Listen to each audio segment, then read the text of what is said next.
Bonjour, c'est Pierre. Nous retrouvons Auguste pour la troisième partie de sa note de lecture sur L'ami américain d'Éric Branca.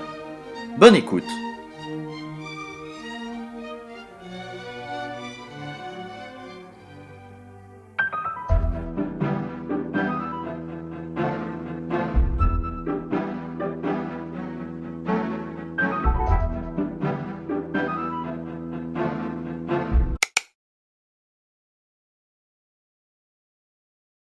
Alors on se retrouve sur la troisième partie de la note de lecture sur l'ouvrage d'Éric Branca, L'ami américain, consacré aux relations entre les États-Unis et le général de Gaulle.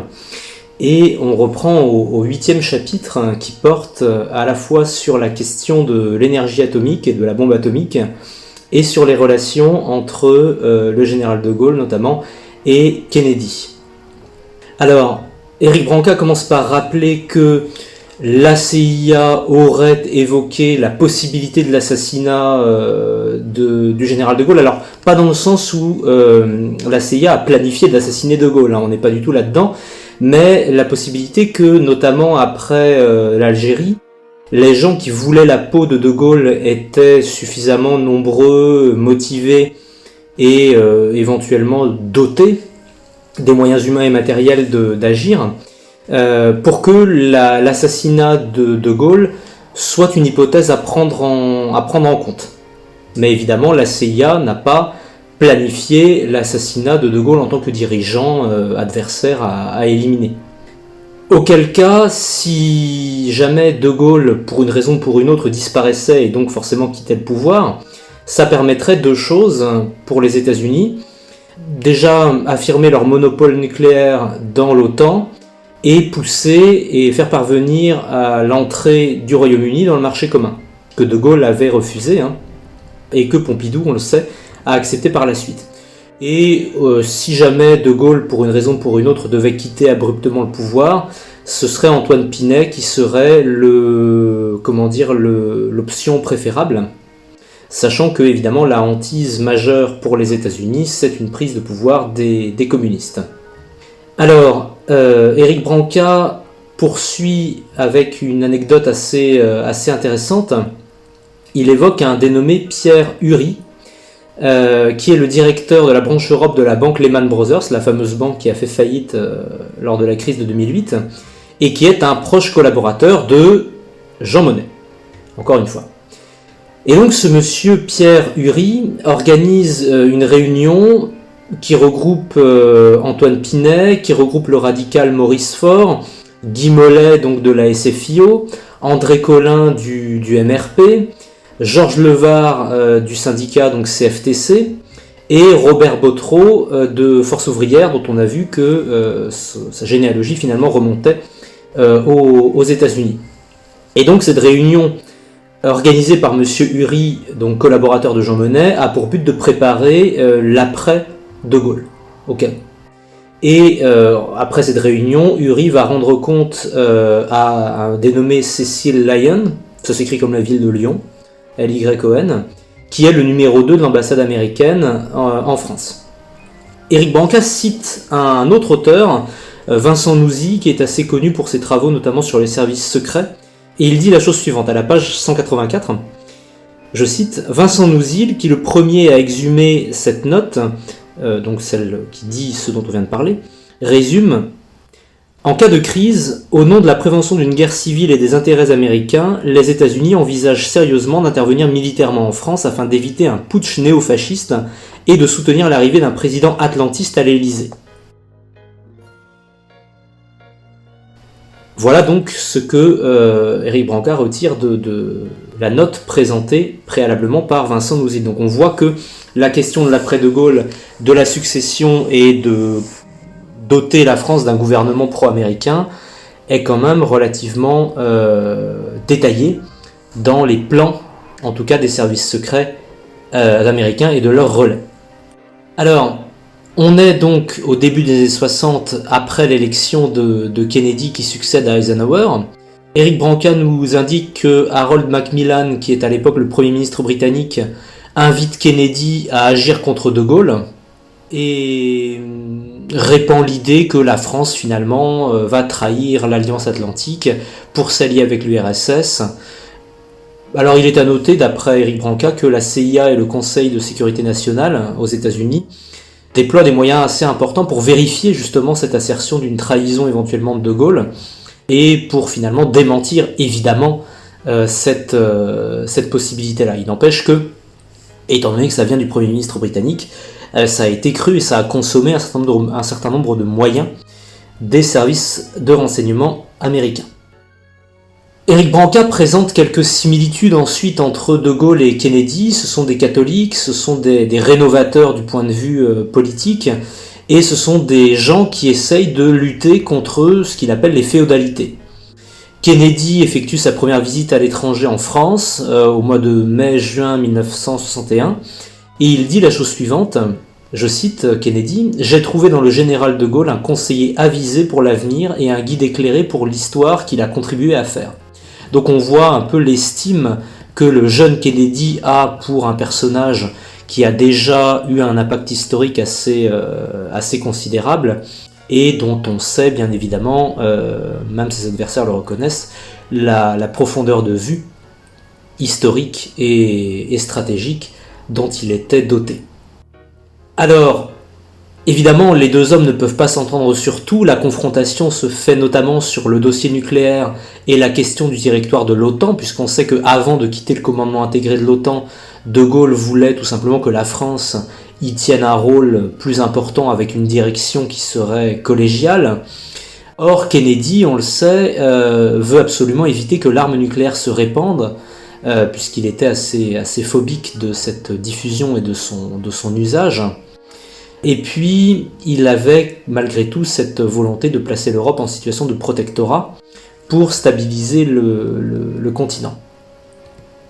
De Gaulle a une vision différente puisque, d'après lui, ce qui menace le monde et particulièrement l'Europe, c'est justement une double hégémonie, donc soviétique et américaine, sans autonomie stratégique de l'Europe, et donc on voit que là-dessus ils ne parviennent pas à s'accorder. Néanmoins, De Gaulle obtient de Kennedy l'affirmation que l'utilisation de l'arme atomique par les États-Unis pour défendre l'Europe ne sera pas automatique, d'où la nécessité pour la France d'avoir la bombe. C'est-à-dire que De Gaulle arrive à faire dire à Kennedy que les États-Unis n'utiliseront pas automatiquement l'arme atomique si l'URSS commet une attaque en Europe, et de là, De Gaulle peut justifier la nécessité pour la France d'avoir sa propre protection par l'acquisition de l'arme nucléaire, puisque les États-Unis n'offrent pas un parapluie tout à fait satisfaisant.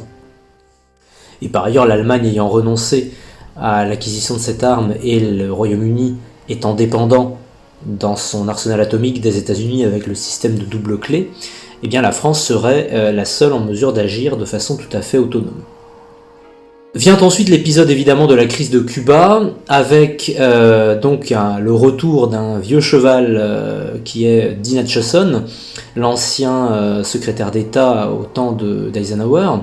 Dean Acheson est sorti de sa retraite et il va voir le général de Gaulle pour obtenir un soutien officiel de la France aux États-Unis dans la crise de Cuba, en échange d'une aide technologique. Finalement, cet échange-là technologique n'aura pas lieu, tout simplement parce que le secrétaire d'État Dean Rusk n'a pas transmis les propos de Dean Acheson à Kennedy. C'était par lui que devait passer le rapport de Dean Acheson pour atteindre la Maison Blanche, et la transmission manifestement n'a pas été faite. S'ensuit quelques mois plus tard l'assassinat du président Kennedy, avec Lyndon Johnson qui lui succède, et Johnson se place dans les pas de Roosevelt, et on avait vu à quel point Roosevelt avait été hostile au général de Gaulle, d'autant que Johnson prend Dean Acheson comme conseiller. Éric Branca cite un propos du général de Gaulle du 25 novembre 1963, de Gaulle qui dit à Alain Perfit, qui a rapporté ça donc dans C'était de Gaulle, à propos de Dean Acheson, il faut donner une leçon à ce type-là. Et il dit ça en marge des obsèques de Kennedy, donc il sent bien que le passage de Kennedy à Johnson marque un changement, forcément, va marquer un changement dans les relations entre la France et les États-Unis. L'année 1964 pour le général de Gaulle, c'est une année d'affirmation de l'autonomie stratégique française, avec la fameuse phrase après avoir donné l'indépendance à nos colonies, nous allons prendre la nôtre, développement de l'arme nucléaire, visite au Mexique et en URSS, reconnaissance de la Chine de Mao, critique évidemment ensuite de la politique américaine au Vietnam, et tout cela ne plaît pas du tout au président Johnson, qui voit dans le général de Gaulle un adversaire, qui le voit négativement, alors que précisément avec sa politique de non-alignement, le général de Gaulle offre une alternative qui permettrait justement d'une part de séparer la Chine et l'URSS, ce qui sera ensuite la stratégie de Nixon et de Kissinger dans les années 60-70, à la fin des années 60 et au début des années 70, et puis d'autre part d'offrir un modèle de non-alignement qui permet aux pays nouvellement décolonisés d'Afrique et d'Asie, mais aussi aux pays d'Amérique latine, de ne pas s'aligner ni sur le maoïsme ni sur l'Union soviétique. Mais Johnson ne voit pas ça. Il voit le chemin tracé par le général de Gaulle comme une concurrence, comme une menace. Et en réponse à ça, durant l'année 1965, les États-Unis organisent un certain nombre d'opérations d'espionnage. Ils refusent de vendre du matériel informatique nécessaire au développement de la bombe H en France, ce qui a pour effet, un petit peu comme on a vu l'effet contre-productif des sanctions économiques récentes sur la Russie, ça va pousser les Français tout simplement à développer leur propre effort technologique, ce qui fait que la bombe finalement est prête en 1968. Ces années-là, 64-65, sont aussi les années au cours desquelles l'ambassadeur Charles Bollen incite son gouvernement à intensifier la propagande américaine anti-gaulliste afin d'affaiblir de Gaulle sur le plan intérieur. Ça se fait par la diffusion de certains médias, le financement de certains intellectuels, de certains clubs de pensée, l'achat de sondages, le financement de partis politiques, de syndicats, de journaux, on connaît la méthode. Et finalement, il y a un homme à l'ambassade américaine qui s'appelle Wells Stabler. Stabler devient un petit peu le confesseur, c'est le mot qu'emploie Éric Branca, des hommes politiques français, donc comme Jean Le Canuet, Antoine Pinet, Guy Mollet, François Mitterrand, donc en fait tout ce qui peut se trouver d'antigaullisme. Et Stabler reconnaît en fait l'aide financière américaine à ces hommes-là et à leur parti.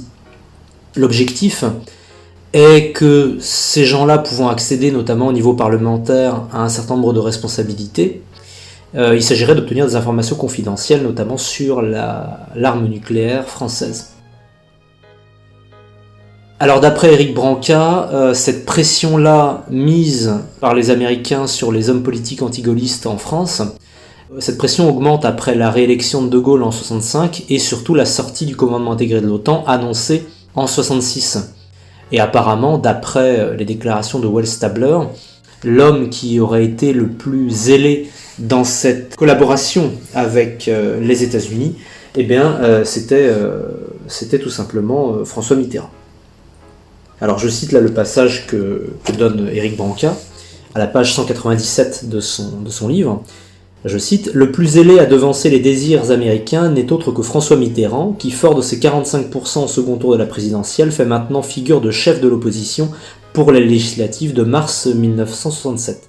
En juin 1966, soit 3 mois après que De Gaulle eut signifié à Johnson la volonté de la France de recouvrer sur son territoire l'entier exercice de sa souveraineté, celui qu'André Malraux surnommait le candidat de 4 gauches dont l'extrême droite, annonce donc fièrement à l'ambassadeur Charles Bollen « Mon seul objectif est de renverser le gaullisme, après quoi je mènerai une politique pro-américaine. » Fin de citation.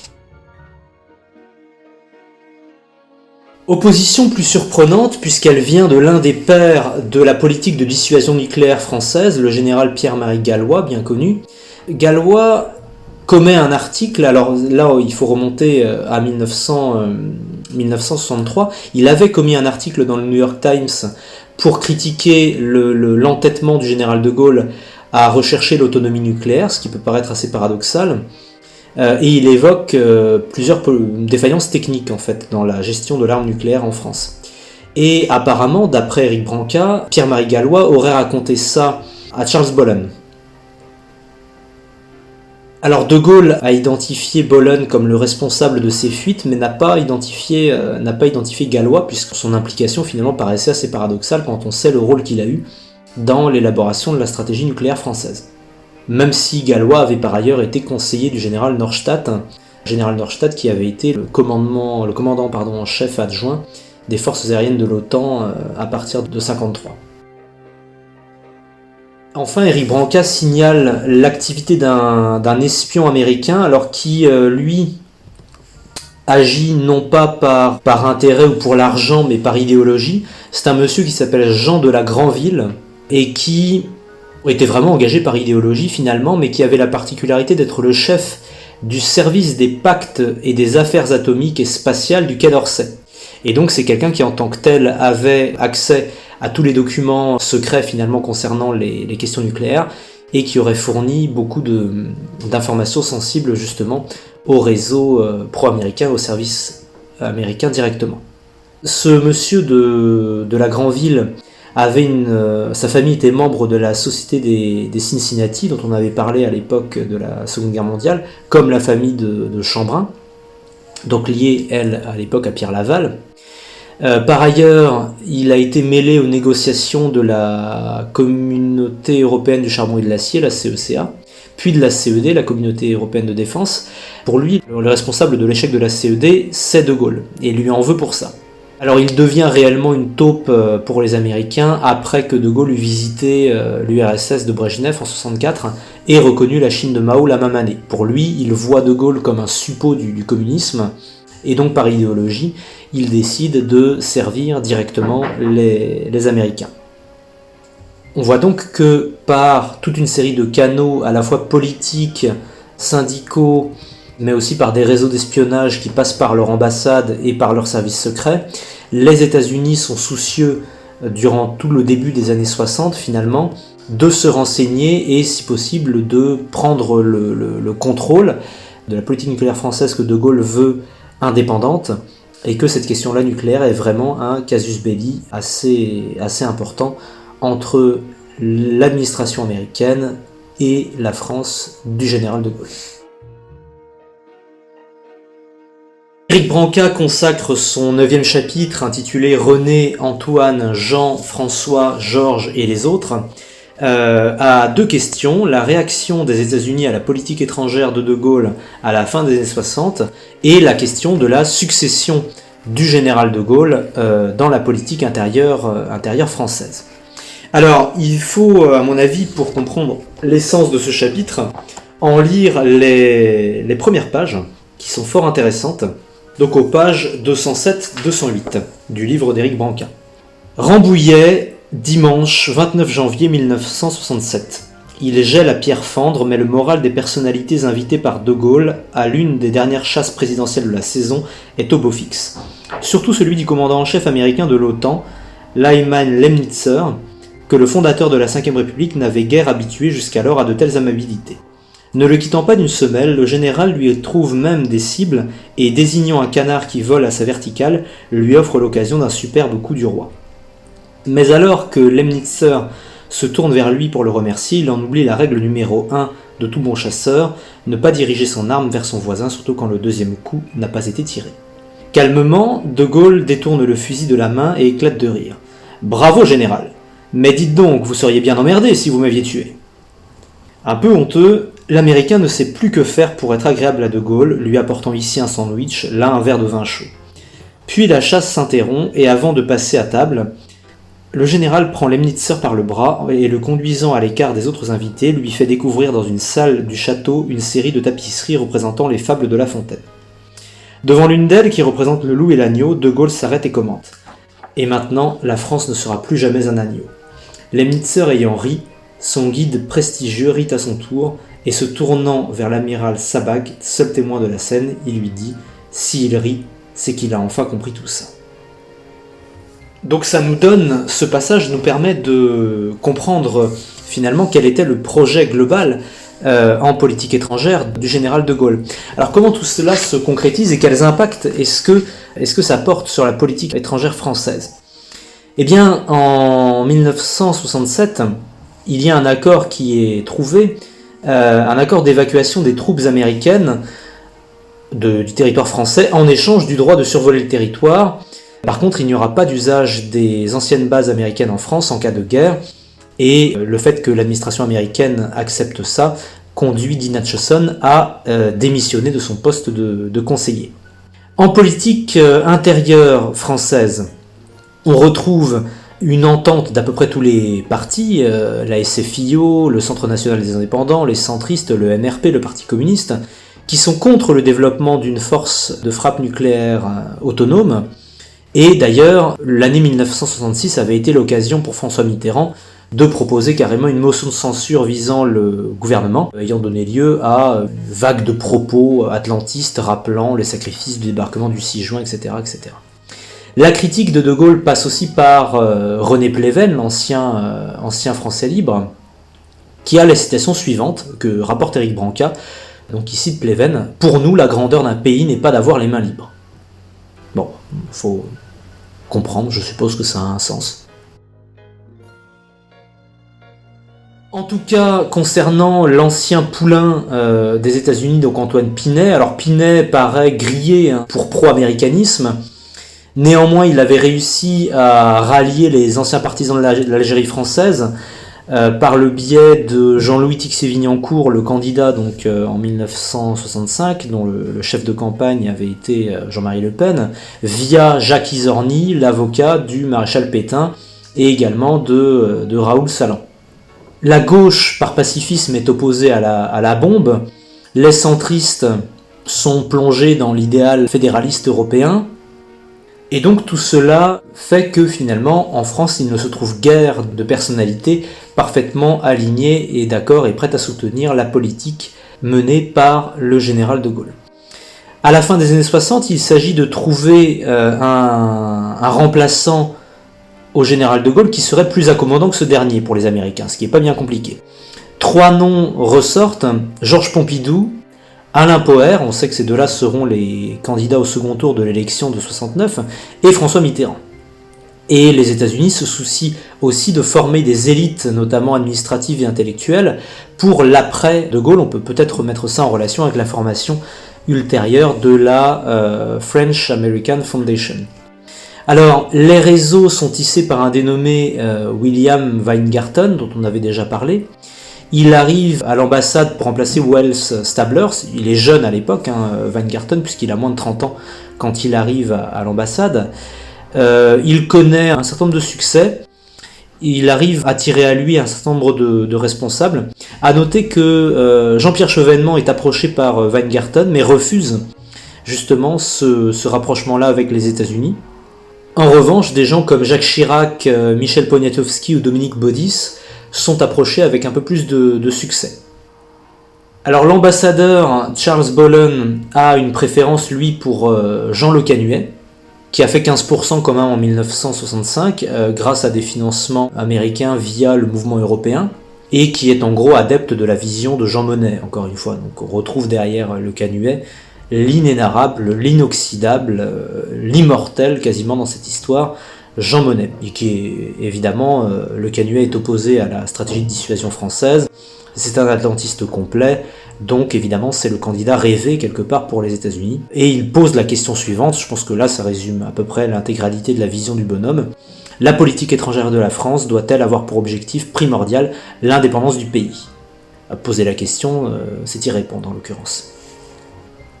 Jean Le Canuet peut notamment s'appuyer sur l'Express de Jean-Jacques Servan-Schreiber, le problème étant que cet organe a parfois une tendance à l'indiscrétion, par exemple en laissant transparaître les financements américains de la campagne de Gaston Defferre en 1965 via l'entreprise d'équipement pétrolier Schlumberger. L'ambassade américaine a aussi un avis sur Mitterrand qu'il juge quasiment trop zélé finalement dans son atlantisme pour être honnête, pour être véritablement honnête. Wells Stabler le voyait comme un opportuniste. Weingarten le prend pour un condottière. Les condottières, vous savez, c'était ces espèces de seigneurs de la guerre, enfin de capitaines en tout cas de troupes combattantes dans l'Italie de l'époque moderne, qui combattaient finalement pour leur compte, pour les gens qui le payaient. En fait, c'est un mercenaire peut trouver ça finalement assez cocasse quand on sait que l'un des surnoms de Mitterrand durant toute sa vie politique, c'était précisément le Florentin, par rapport aux Médicis et à Machiavel, qui sont des contemporains finalement de l'époque des condottières. Donc l'appellation est assez bien trouvée.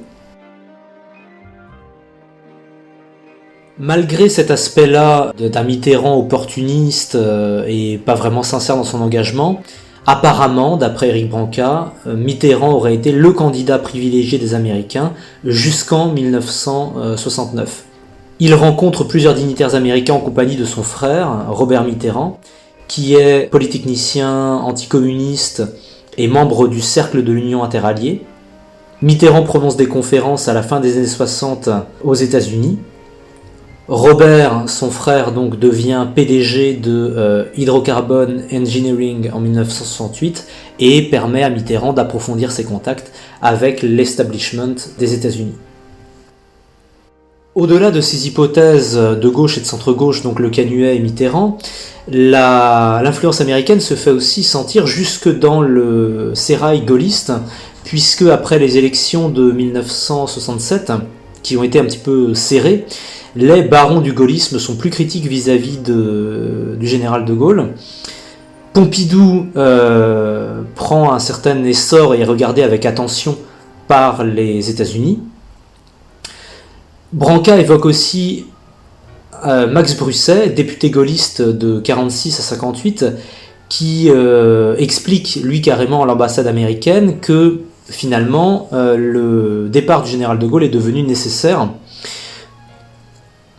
On lui fait essentiellement 4 griefs à De Gaulle: son hostilité au dollar, ce qui lui avait valu le surnom de Goldfinger, quand il avait fait rapatrier l'or français depuis les États-Unis, son discours sur le Québec libre, son projet de participation en économie, et évidemment son discours de 1967 assez critique finalement, sur Israël, avec le fameux passage sur le peuple d'élite, sûr de lui-même et dominateur. Alors concernant la participation, Éric Branca note un propos tenu par Louis Vallon, un des gaullistes de gauche et l'un des pères finalement de l'idée de participation, qui explique clairement que Georges Pompidou était hostile à ce projet-là de participation, donc des travailleurs dans l'entreprise, et a vidé clairement l'idée de sa substance.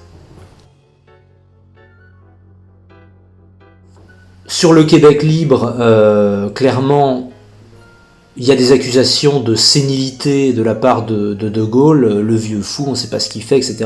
C'est là qu'il aura sa phrase, quand il devra se justifier auprès de ses ministres en disant « Mais vous comprenez, je devais le dire, Louis XV les avait abandonnés ». Les critiques se font évidemment très virulentes dans la presse anglo-saxonne, mais aussi dans la presse française. Et donc on voit que les soutiens au sein même du gaullisme commencent à se déliter. Concernant la question proche-orientale, on retrouve une critique des anciens de l'Algérie française qui, par anti-arabisme, voient dans Israël un émissaire de l'Occident finalement. Donc on retrouve des gens comme Jean-Louis Tixévigny-Court ou même encore relativement jeune Jean-Marie Le Pen, qui voient une attaque contre un ennemi de l'Occident. Il est accusé d'antisémitisme par Raymond Aron, dans son livre Israël, De Gaulle et les Juifs, même si David Ben Gourion lui-même indique que le propos de Gaulle, avec lequel évidemment il n'est pas d'accord, puisque c'est lui-même qui critiquait, son propos n'a rien antisémite. Quant à l'affaire de l'or et au surnom Goldfinger, donc De Gaulle contre le roi dollar, c'est sur le conseil de Jacques Rueff, de l'économiste Jacques Rueff, que De Gaulle rachète l'or français. Et c'est le fameux Kissinger, alors pas Henry Kissinger, mais le Kissinger, K-I-E-S-I-N-G-E-R, qui empêche le chancelier allemand Willy Brandt de suivre De Gaulle et de faire rapatrier l'or allemand, comme De Gaulle avait fait rapatrier l'or français. Donc on retrouve encore une fois les mêmes personnages, Kissinger ayant lui aussi des liens avec Jean Monnet, comme on l'avait vu précédemment. Donc que tirer de ce chapitre? Eh bien que les États-Unis préparent les alternatives possibles à De Gaulle, soit parce qu'il arriverait à la fin de ce mandat, soit parce qu'il serait poussé pour des raisons de politique intérieure qu'ils encouragent à la démission sur pression donc des autres partis politiques.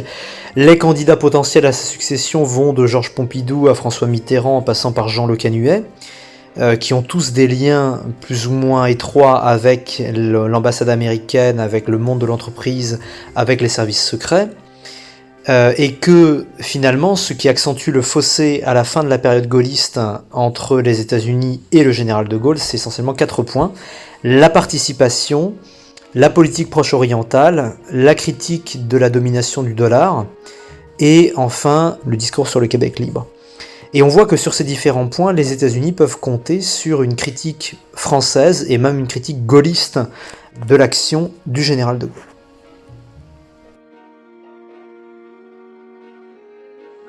Le 10e chapitre de l'ouvrage d'Éric Branca est consacré à l'année 1968 et au rôle que les États-Unis ont pu y jouer pour justement poursuivre leur action hostile à Charles de Gaulle. Et en somme, on peut voir dans ce chapitre 2 points importants. Le second étant, à proprement parler, les manifestations étudiantes de mai 68, potentiellement et partiellement instrumentalisées par les États-Unis. Et le premier étant, la première partie du chapitre étant une affaire d'espionnage assez intéressante. Et c'est par celle-là qu'on va commencer. Alors, Branca commence par présenter l'homme clé de cette affaire d'espionnage, qui est un dénommé James Jesus Angleton. Alors Angleton est entré à l'OSS, donc l'Office of Strategic Service, l'ancêtre de la CIA, en 1944. Il devient le directeur du contre-espionnage de l'agence en 1954. Et il finit par être mis à la porte parce que comme il voyait des infiltrés partout, il mobilisait des moyens assez inutilement. Il était devenu plus une gêne finalement qu'un atout pour la CIA. On retrouve cependant Angleton dans un certain nombre d'opérations importantes de la CIA. Déjà l'opération Paperclip, qui consiste à récupérer, à recycler une partie des élites nazies après 1945. On le retrouve également impliqué dans la mise en place des réseaux Gladio, donc ce que Daniel Ganser dans son livre a appelé les réseaux, les armées secrètes de l'OTAN en 1948, donc en Italie. On le retrouve également dans la purge de l'influence française au Sud-Vietnam après la guerre d'Indochine, donc en 1954. On le retrouve dans la captation et la diffusion du rapport Khrouchtchev en 1956, et on le retrouve aussi dans la mise en place des protocoles MK-Ultra, qui consistent à tester des drogues, tout simplement, et à faire des expériences de manipulation mentale par des psychotropes, notamment le LSD. Ça a donné lieu à pas mal de théories du complot, mais on ne peut pas tenir ça totalement pour des fadaises, puisque Bill Clinton lui-même s'en est excusé en 1995 et a reconnu que les opérations MK-Ultra avaient été arrêtées en 88, soit un an après la mort d'Angleton, en 87. Alors Éric Branca fournit une anecdote assez intéressante pour comprendre qui est Angleton et comment est-ce qu'il fonctionne. C'est aux pages 242-243 de son ouvrage, L'ami américain, et je résiste pas à la tentation de vous la lire.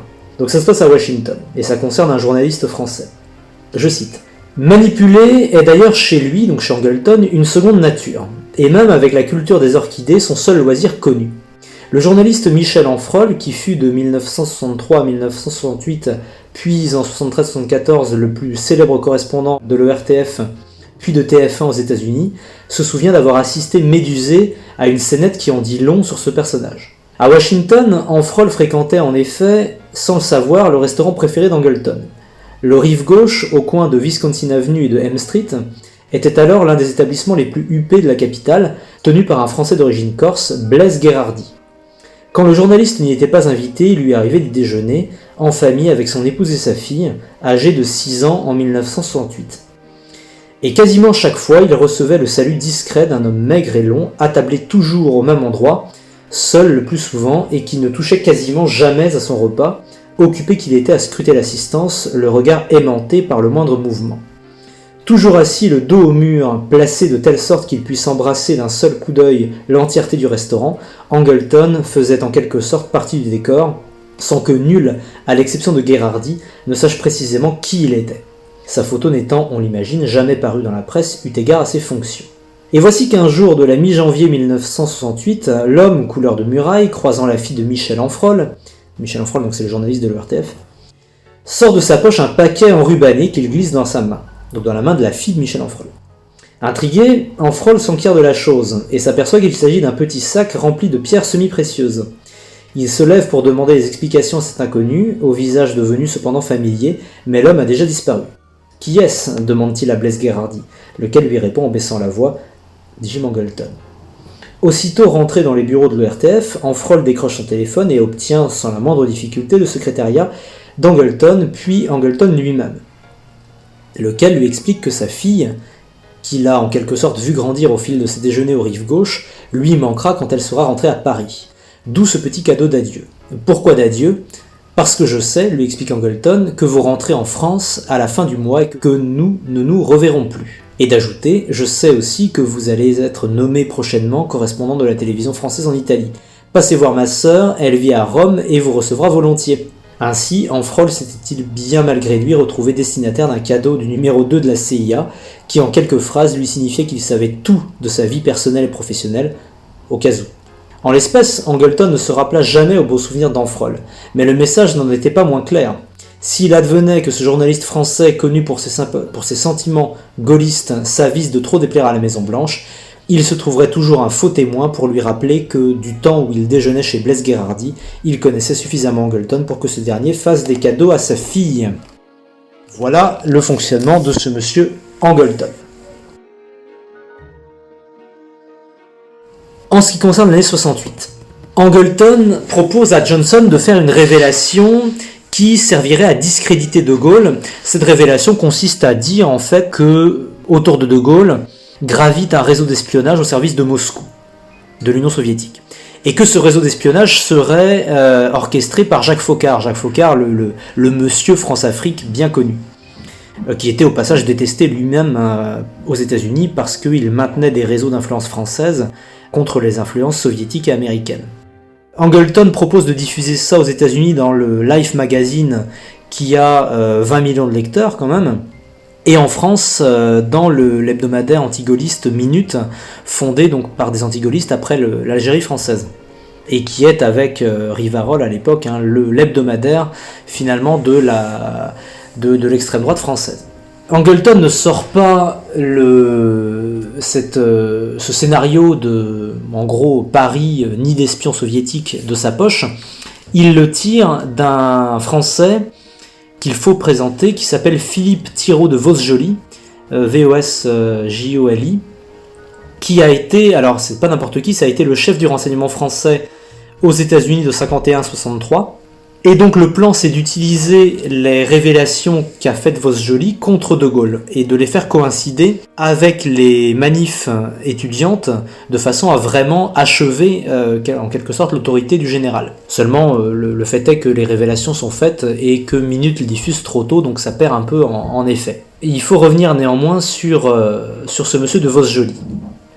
C'est quelqu'un qui est né en 1921, qui a travaillé au BCRA, donc au service de renseignement de la France libre, dès 1943, mais qui n'aime pas trop De Gaulle, qui l'accuse de fragiliser l'entente entre alliés, et évidemment on peut penser que ça concerne surtout les relations entre De Gaulle et Roosevelt. C'est quelqu'un qui a occupé d'assez hautes fonctions néanmoins dans la France libre, et qui a été au courant assez rapidement de l'AMGOT, l'AMGOT étant ce projet d'administration directe par les Américains de la France après le débarquement. Et apparemment, d'après Éric Branca, Vosjoli a l'air de regretter finalement que l'AMGOT ne se soit pas mise en place. En tout cas, c'est quelqu'un qui prend la CIA pour modèle, qui devient le directeur de cabinet d'Henri Ribière en 1951, Henri Ribière étant le patron du SDES, c'est-à-dire de l'ancêtre de la DGSE. Il est envoyé à Washington, et c'est là qu'il est pris sous l'aile d'Angleton. Alors à savoir qu'il influence en retour les successeurs d'Henri Ribière, donc les patrons du SDES, Pierre Boursicot et Paul Grossin, dans les années 50 et 60, et qui font en fait à cette époque-là, jusqu'en 61, du SDES une succursale de la CIA. En 61, Grossin est licencié parce qu'il a trop de liens avec Allen Dulles, l'ancien directeur de la CIA, et puis De Gaulle le juge tout simplement pas efficace, notamment dans la lutte contre l'OAS, l'organisation armée secrète. Et donc dès 62, le SDES est repris en main finalement par les réseaux gaullistes et par le pouvoir français.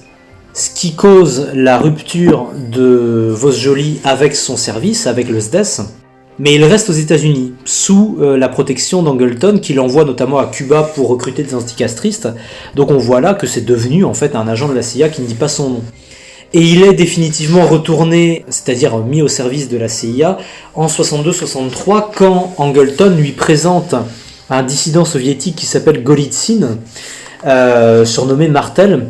Golitsyn qui arrive à convaincre Vosjoli que la France est donc, comme on le disait, le centre d'un réseau d'espionnage qui s'appelle le réseau Saphir, qui est tenu par un monsieur surnommé Colombine, qui est en fait Jacques Foccart. Et donc Vosjoli croit l'histoire de Golitsyn, et dans ses mémoires, il raconte ça. Ses mémoires qu'il intitule Lamia, Lamia étant son nom de code.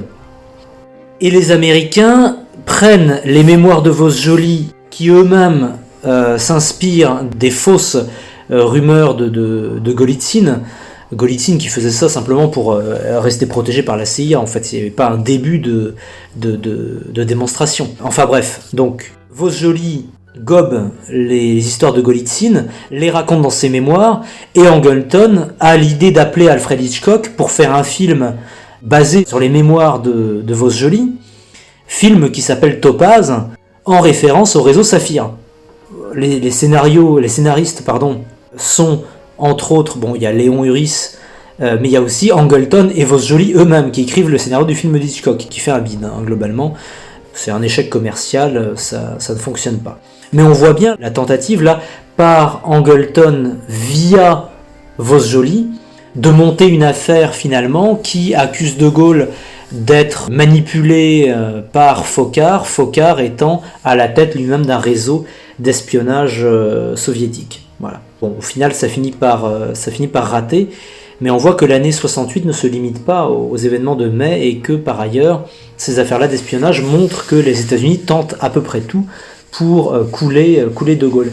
Alors, on termine ce point-là avec une anecdote assez cocasse, c'est que le dit Angleton, on en parlait tout à l'heure, avait été viré parce qu'il voyait des transfus, enfin des traîtres partout finalement, à tel point qu'il doutait même du sénateur McCarthy, donc du type qui a quand même inventé qui a laissé son nom au McCarthyisme.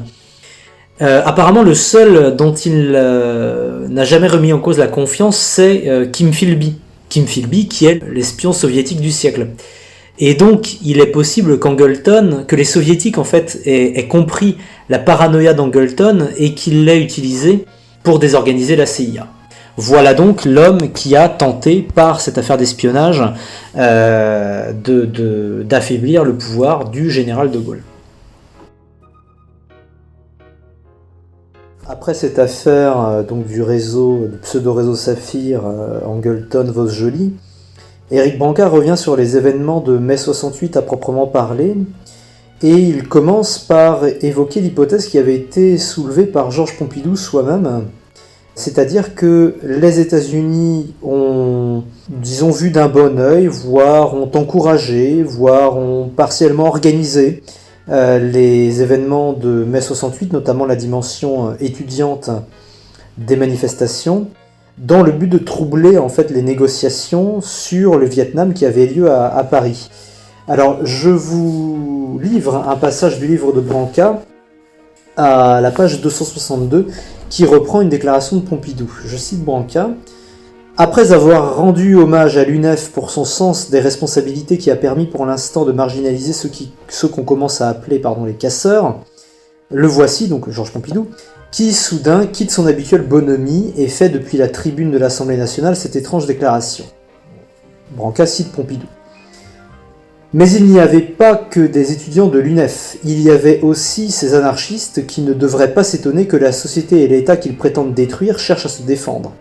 Il y avait encore, et ceci est plus grave, des individus déterminés, munis de moyens financiers importants, d'un matériel adapté au combat de rue, dépendant à l'évidence d'une organisation internationale dont je ne crois pas m'aventurer en pensant qu'elle vise non seulement à semer la subversion dans les pays occidentaux, mais à troubler Paris au moment même où notre capitale est devenue le rendez-vous de la paix en Extrême-Orient. Voilà ce qu'on peut en dire. Alors bon, concernant le rôle de l'étranger en général dans les événements de mai 68. Les financements, d'après Éric Branca, viennent à la fois de l'ambassade de Chine en Suisse, viennent partiellement de la CIA, viennent aussi de Cuba pour les groupuscules castristes, viennent aussi éventuellement d'Israël et plus étonnamment de la Bulgarie, d'après les services de renseignement français. Ce que Michel Debré semble confirmer. Branca cite un passage là des mémoires de Michel Debré, donc 3 républiques pour une France, il le cite à la page 263. Sur cette ébullition a coulé l'argent de l'étranger, notamment chinois, destiné avant tout à faire pièce au mouvement soutenu par les Russes, donc par les Soviétiques. Il y avait aussi les constantes intrigues israéliennes habituellement montées dans le but d'affaiblir le général, depuis son discours de 67, condamné depuis la conférence de presse où il avait pris parti contre la politique d'Israël. Et enfin, en termes de financement, on peut noter que les pays arabes, notamment l'Égypte, dénoncent également le Mossad comme une source de financement des opposants au général de Gaulle.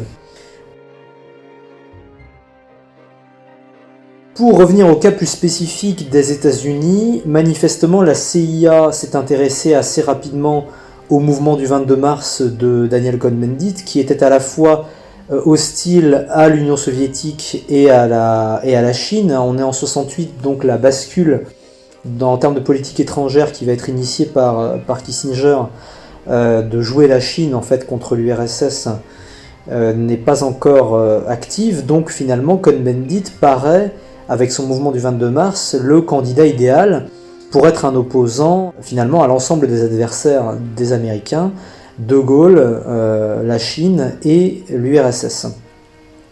Éric Branca rappelle qu'il ne faut pas non plus exagérer l'influence extérieure et qu'il faut prendre en compte le fait que le général de Gaulle était au pouvoir depuis 10 ans, il y avait une crise intérieure, une lassitude du pouvoir, un phénomène générationnel, bref, une analyse globale des événements de mai 68, et il faut aussi replacer ça dans le contexte international, notamment dans les événements qui ont eu lieu aux États-Unis eux-mêmes. Par ailleurs, il ne faut pas négliger l'hypothèse que l'Union soviétique elle-même aurait pu soutenir un mouvement contre De Gaulle, car malgré sa politique de non-alignement, sa visite à Brejnev, etc., il faut rappeler que De Gaulle avait soutenu Kennedy à Berlin en 61, à Cuba en 62, qu'il avait salué le printemps de Prague, qu'il avait reconnu la Chine de Mao, bref, il y avait un certain nombre de casus belli finalement aussi entre De Gaulle et l'Union soviétique. Après ces rappels, ces précisions, Éric Branca revient sur le cas de Cohn-Bendit, qui aurait été l'invité régulier du centre culturel américain dirigé par un certain James Rensler, diplomate et correspondant de la CIA. À ça, il faut rajouter ce qui a été connu un peu ensuite, c'est que Cohn-Bendit, de passage en Suisse, après 68, aurait récupéré de l'argent qui aurait peut-être été versé par la CIA, mais là-dessus, il n'y a pas de certitude. Et puis il faut aussi voir que la CIA s'est intéressée au courant qu'on a appelé des nouveaux philosophes pour justement mettre en pièces, ou en tout cas affaiblir l'influence marxiste orthodoxe dans l'université française. Le nouveau philosophe, c'est le plus connu étant évidemment Bernard-Henri Lévy. D'après Cohn-Bendit lui-même, il aurait effectivement reçu des propositions financière de la part des Américains, mais il aurait refusé. Cela dit, la rumeur est soutenue par les prises de position antinationales finalement et assez hostiles à tout ce qui peut se rapprocher du gaullisme par Cohn-Bendit, par ses votes et ses prises de position pro-américaines, notamment au Parlement européen depuis les années 2000, et aussi par le fait qu'en 1968, Cohn-Bendit a été exfiltré de France dans une voiture appartenant au journal Paris Match, qui était connu pour ses sympathies avec les États-Unis. Et alors, de façon plus étonnante, une rumeur qui vient de l'écrivain Morgan Sportes, qui fréquentait à l'époque Daniel Cohn-Bendit, qui dit que l'OAS, des anciens de l'OAS, auraient distribué des armes aux militants maoïstes pour justement s'opposer à De Gaulle. Bon, là-dessus, on est dans l'ordre de la rumeur, et en fait, on ne sait pas trop est-ce qu'on met les pieds dans le fantasme ou pas. En tout cas, ce qui est certain, c'est que les États-Unis se sont intéressés au mouvement. Ils ont essayé, en tout cas, d'impliquer Daniel Cohn-Bendit lui-même, et ils ont été parfaitement satisfaits de voir le pouvoir de De Gaulle finalement fragilisé.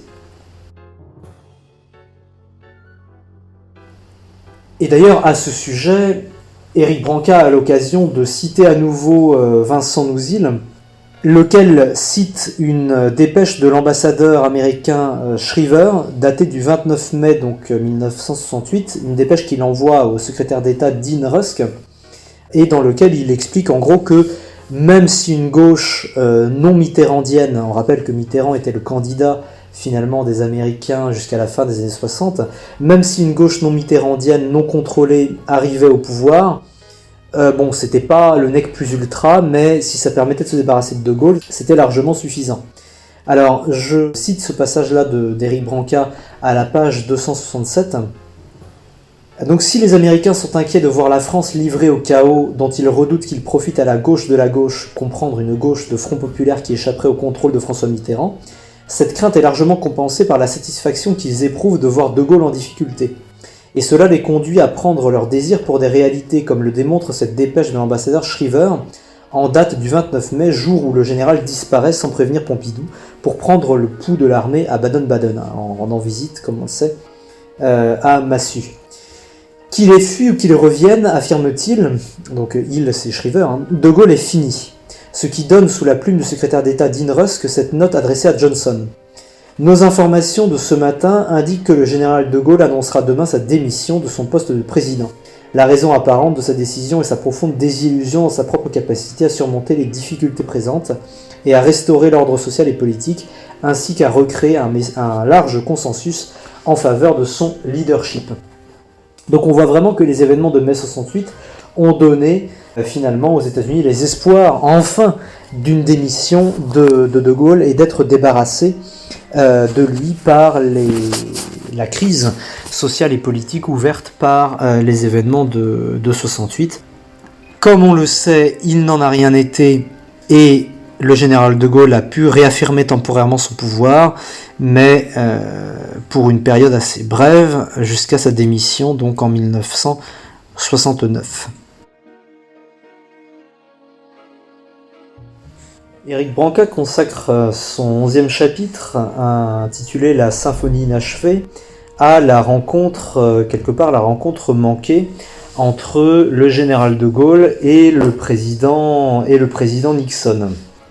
Nixon arrive au pouvoir, donc il est élu le 5 novembre 68, après les événements évidemment traversés par de Gaulle cette année-là, et peu avant un départ en 1969 suite au référendum perdu. De Gaulle connaît Nixon depuis la période Eisenhower, puisqu'ils s'étaient rencontrés en 1960 à l'époque où Nixon était vice-président d'Eisenhower.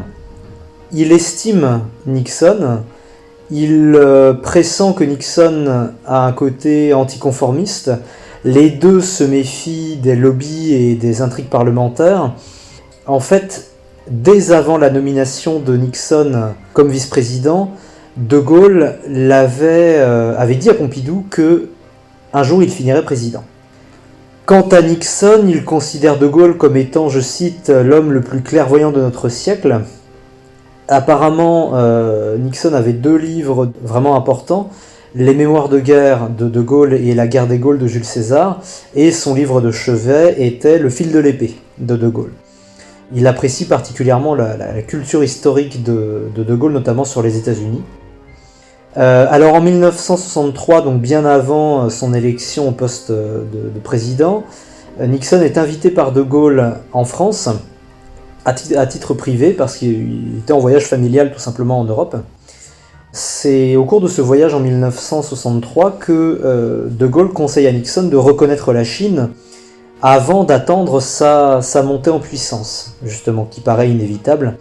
On se rappelle de l'ouvrage, justement, Quand la Chine s'éveillera, le monde tremblera. En 1967, De Gaulle reçoit à nouveau Richard Nixon, à un moment où ce dernier paraît en mauvaise posture face à Nelson Rockefeller pour la primaire républicaine. À cette occasion, De Gaulle suggère à Nixon, s'il est élu, d'opérer un retrait du Vietnam après avoir repris le contrôle de la situation, c'est-à-dire en fait de partir, mais de partir en choisissant de partir, non pas en subissant le départ, c'est-à-dire d'adopter en fait la posture que De Gaulle avait prise en Algérie. Je reprends la main militairement et je décide politiquement ensuite de quitter le pays. Éric Branca nous fournit une assertion assez intéressante aux pages 279-280 de son livre sur la façon dont Kissinger voit l'attitude de Nixon vis-à-vis de Gaulle. C'est-à-dire que Nixon ne voulait pas condamner le général de Gaulle ni décider à la place des Européens. Il voulait que l'Europe se prenne en main finalement et il pensait que la France indépendante était un allié plus utile qu'une France vassale.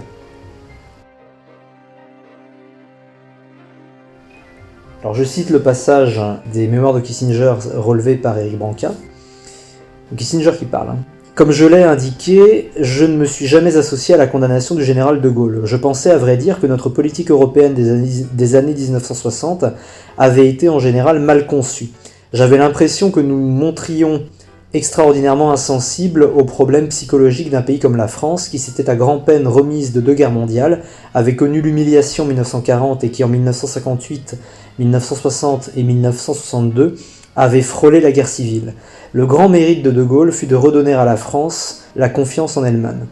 Il suffit de constater que 3 ans après la fin de la guerre d'Algérie, donc pour la plupart des observateurs, les séquelles allaient affaiblir la France pendant des dizaines d'années, tout le monde se plaignait de voir la France mener une politique étrangère plus vigoureuse et plus hardie que celle qu'elle aurait dû mener en raison de ses possibilités réelles, pour voir qu'il avait réussi au-delà de toute espérance. J'étais persuadé que nous avions plus intérêt à voir l'Europe chercher à jouer un rôle international, même s'il devait par moments s'affirmer un peu trop, que de la voir jouer un rôle passif et abdiquer ses responsabilités en s'en remettant aux décisions américaines. Donc on voit qu'il y a dans la pensée stratégique de Kissinger et de Nixon des coïncidences, des ententes possibles avec la vision qui était celle du général de Gaulle. Alors une fois élu, Nixon demande à venir en France. Il est très bien reçu par le général de Gaulle. Les 2 hommes ont 10 heures d'entretien en 3 jours, plus des échanges entre le ministre Couve de Murville, ministre des Affaires étrangères, et Henry Kissinger. Nixon dit clairement qu'il vient prendre conseil auprès de Gaulle, qui encore une fois, un peu comme avec Kennedy, on l'avait vu précédemment, fait figure de sage et d'homme perspicace, à la vue longue et profonde. De Gaulle évoque la Russie et la Chine, il évoque sa vision westphalienne qui correspond assez bien à celle de Kissinger, puisque Kissinger se voit comme un petit peu le Metternich finalement du XXe siècle. Donc ils sont dans un univers mental assez proche, inspiré justement des grands diplomates de l'époque moderne. De Gaulle accepte de jouer le rôle d'intermédiaire entre les États-Unis et le Viet Minh. Sur la question israélienne, Nixon s'engage à ne pas céder à l'influence du lobby pro-israélien et De Gaulle propose une solution à l'amiable. Israël abandonnerait les conquêtes de 1967 et en échange, la France presserait les pays arabes, auprès desquels elle avait une certaine cote, de reconnaître l'existence d'Israël. Sur les questions de la place de la France en Europe, Nixon accepte l'idée d'une dissuasion française autonome et d'une Europe finalement dominée par la France, telle que le prévoyait le plan Fouchet. Le problème étant que le général de Gaulle trouve enfin un interlocuteur aux États-Unis qui accepte sa politique et donc qui en faciliterait la mise en œuvre au moment où la rupture s'opère avec les Français et où ceux-ci commencent à ne plus suivre précisément De Gaulle. Il faut citer le passage, donc un article d'André Fontaine du 4 mars 69 dans Le Monde que cite Éric Branca et qui résume bien finalement ce paradoxe, cette désynchronisation finalement entre l'évolution du point de vue américain sur De Gaulle et l'évolution des Français vis-à-vis de la politique de De Gaulle. Je cite donc l'article d'André Fontaine. Monsieur Nixon a tout fait pour développer ce climat favorable par son refus délibéré de se mêler des querelles intra-européennes et la netteté avec laquelle il a reconnu à la France le droit de concevoir sa défense et sa diplomatie comme elle l'entend. C'est là, par rapport à de fréquentes pratiques du passé, une innovation à laquelle un homme aussi attaché que le général de Gaulle à l'indépendance nationale ne pouvait être évidemment que sensible. De même, les éloges abondamment distribués par le nouveau président au géant qui se trouve à la tête de la France devait être une douce musique aux oreilles d'un chef d'État que nombre de journaux d'outre-Atlantique ont décrit au cours de ces derniers mois sous les couleurs les plus sombres, son intelligence et sa bonne foi étant couramment mises en doute. Là, entre parenthèses, on renvoie aux accusations de sénilité, quasiment de dégénérescence, que la presse anglo-saxonne avait pu prêter à De Gaulle après le discours sur le Québec. Je reprends l'article d'André Fontaine. Mais il faut compter aussi avec la personnalité de M. Nixon, très différente de l'image qui s'était répandue dans les années de guerre froide. Tous ceux qui l'ont approché ont apprécié sa courtoisie, son calme, sa connaissance des affaires dont il parlait, son aptitude à écouter. Sa bonne humeur est si constante qu'on est tenté de l'attribuer non à l'affectation, mais à une santé peu commune et au plaisir qu'il éprouve visiblement à l'accomplissement de sa tâche. Le contraste avec M. Johnson, qui paraissait au contraire accablé par sa charge, est éclatant. La simplicité de son comportement, une modestie rare à ses hauteurs et qui n'interdit pas la fermeté du propos, une attention extrême à ne pas se contenter de paroles creuses, mais en parlant de généralité tous ces traits en valent bien d'autres. Ils ont certainement contribué largement à transformer le préjugé favorable dont le président des États-Unis jouissait à l'Élysée en une sincère bienveillance. On a un peu l'impression que le général de Gaulle a enfin trouvé l'interlocuteur américain qu'il souhaitait depuis longtemps. Donc on voit bien qu'il y a là un alignement des planètes en quelque sorte, mais que l'histoire a fait bref, puisqu'au moment où Nixon arrive à peu près, eh bien De Gaulle part.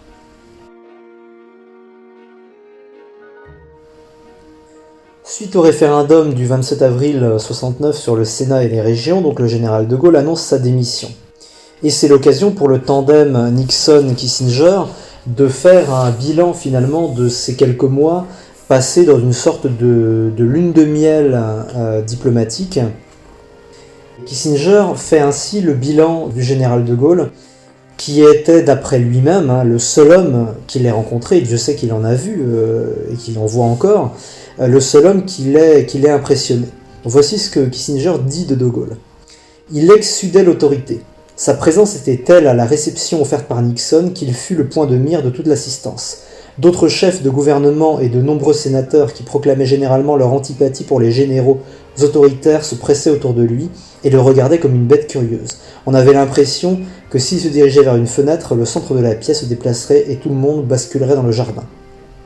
Voilà donc le bilan, l'impression que De Gaulle a laissé à Kissinger, et on sait dans ses mémoires qu'il en fait un bilan finalement plein d'estime, en tout cas pour l'intelligence politique et la vision stratégique de Gaulle. Alors Nixon évidemment déplore le départ du général de Gaulle, c'est d'ailleurs le premier chef d'État à lui écrire pour lui signifier le regret qu'il a de le voir partir, et cela dit, il maintient envers de Gaulle une invitation qu'il lui avait faite pour se rendre l'année suivante, donc en 1970, aux États-Unis. Alors on n'a plus la trace entière de la lettre adressée par Nixon à De Gaulle, mais on en garde une phrase que je vous donne et que Éric Branca reprend à la page 286 de son livre. Donc Nixon écrit la chose suivante à De Gaulle: « Pour le dire tout net, dans cet âge de dirigeants médiocres dans la plupart des régions du globe, l'esprit de l'Amérique a besoin de votre présence. » Et voilà ce que répond De Gaulle le 5 mai donc à Richard Nixon. Et ça montre l'intensité finalement des liens entre les deux. « Cher Monsieur le Président, votre noble message officiel et votre émouvante lettre personnelle m'ont profondément touché. Cela non point seulement en raison de votre haute qualité de président des États-Unis, mais aussi parce que c'est vous, Richard Nixon, qui me les avez adressés, et que j'ai pour vous, en connaissance de cause, une estime, une confiance et une amitié aussi grandes et sincères que possible. En attendant d'avoir un jour peut-être l'occasion et l'honneur de vous revoir, je vous exprime du fond du cœur tous mes meilleurs vœux dans l'accomplissement de votre immense tâche nationale et internationale. Pour Madame Nixon, s'il vous plaît, de les lui transmettre mes hommages les plus respectueux auxquels ma femme joint son meilleur souvenir. Pour vous, cher Monsieur le Président, l'assurance de mes sentiments d'amitié fidèle et dévouée, Charles de Gaulle. Donc on voit bien avec ce départ-là qu'il y a chez les deux hommes, même si de Gaulle a peut-être une part de soulagement ou de lassitude du fait de son départ, il y a cette idée d'occasion manquée et finalement de l'un qui arrive, Nixon, au moment où l'autre part, de Gaulle, d'où la symphonie inachevée dont nous parle Éric Branca dans son chapitre. Et il embraye assez rapidement avec l'arrivée et l'élection donc de Georges Pompidou. Alors Kissinger avait annoncé que quel que soit le successeur, évidemment il n'aurait pas l'autorité ni la vision du général de Gaulle, et il devrait au moins en partie mettre fin à sa politique. Ce propos de Kissinger fait une transition de choix justement pour le 12e chapitre d'Éric Branca consacré à Georges Pompidou. C'était la 3e partie de l'étude sur L'ami américain d'Éric Branca. Merci à Auguste pour cette note de lecture. À bientôt pour de nouveaux podcasts du Café Crayon. En attendant, je vous souhaite de bonnes journées.